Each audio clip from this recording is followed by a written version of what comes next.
Your art style is the biggest decision you'll make, and it can decide whether your indie game gets finished or not and whether it'll become a success or not.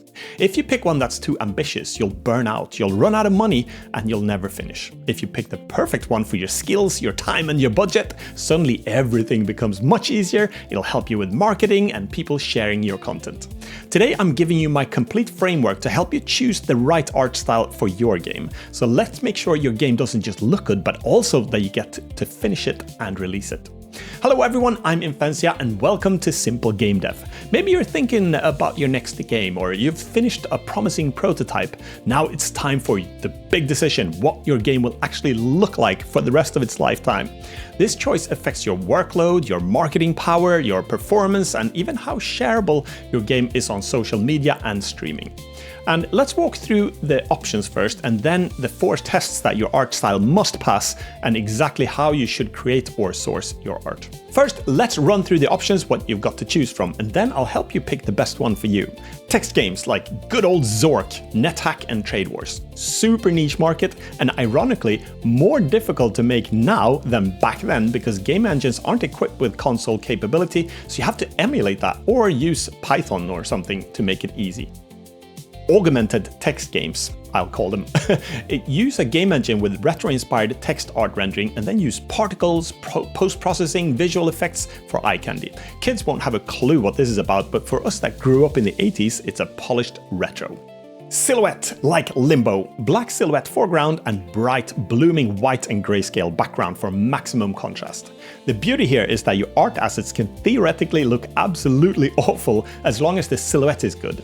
If you use many different third-party assets that don't look cohesive, this style is a great hack. 2D pixel art, once the only graphical alternative and still super popular today because of its aesthetics. Game engines like Unity has special packages for pixel perfection, and dedicated tools like Sprite simplifies art and animation production. Combine this with post-processing for a polished look.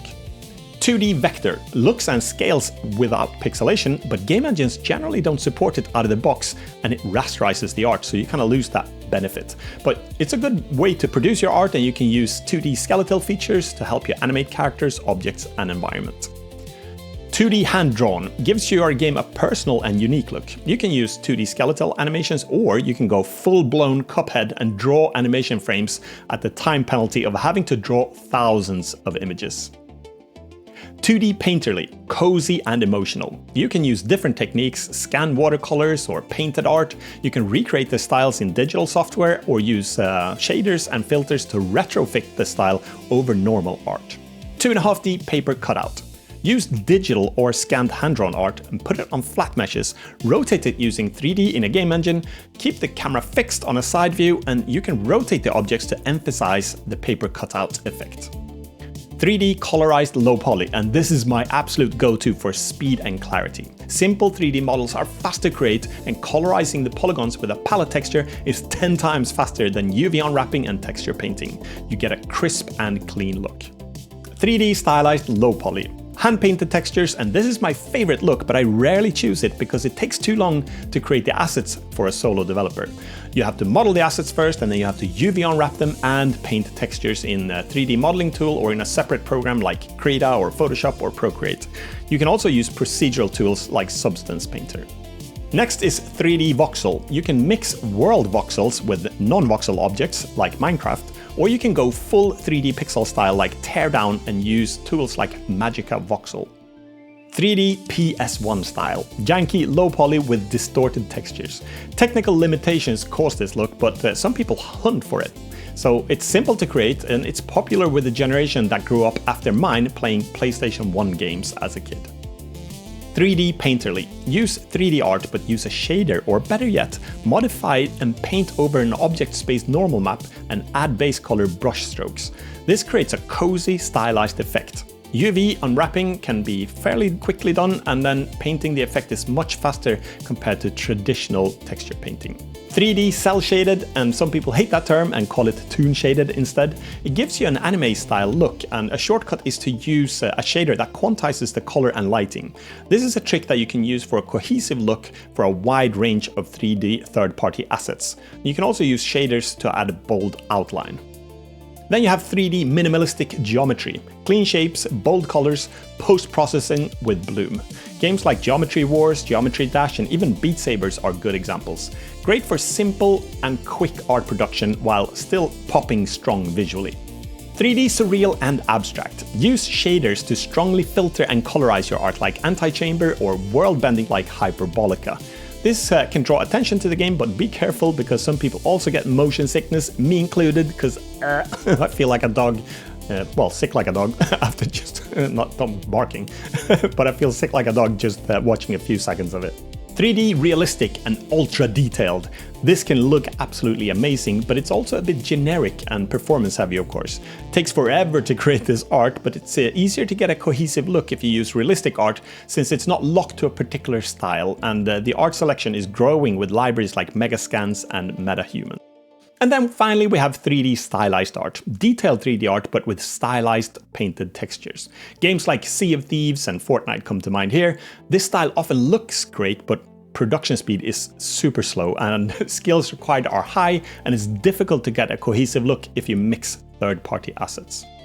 Still, you can mix and match and invent your own hybrids. If you want to make a profitable game, your art assets must pass 4 tests.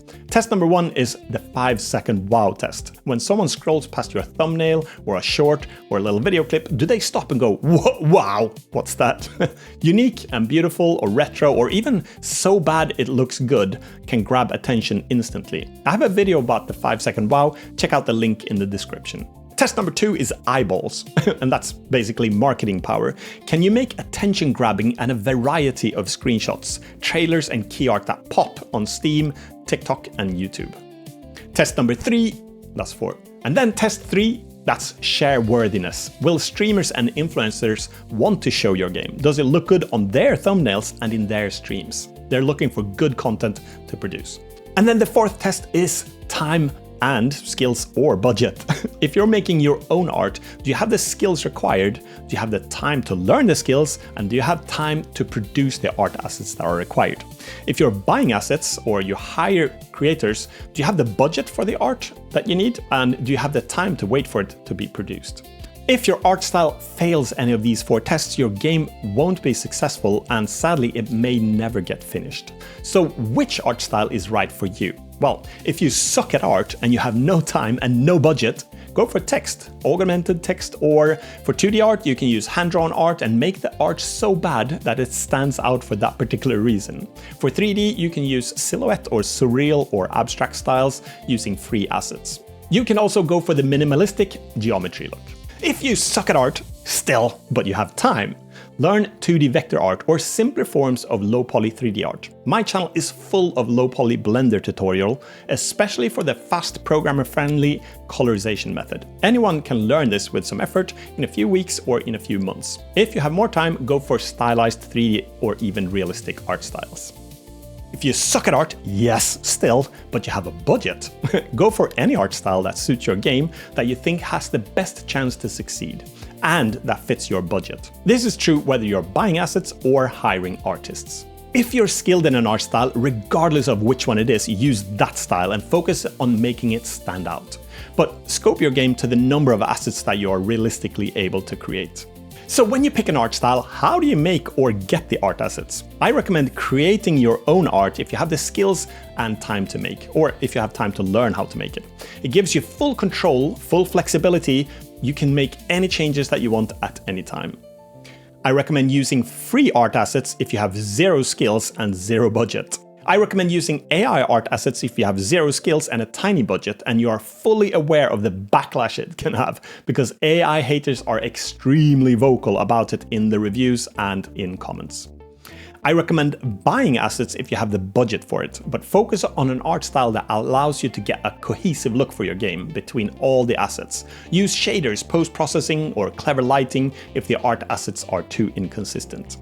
I recommend hiring artists if you have the budget. This will cost more than buying assets, but it will give your game a unique look with your art, and you can communicate with your artists and pay them to create art assets that fit your game perfectly.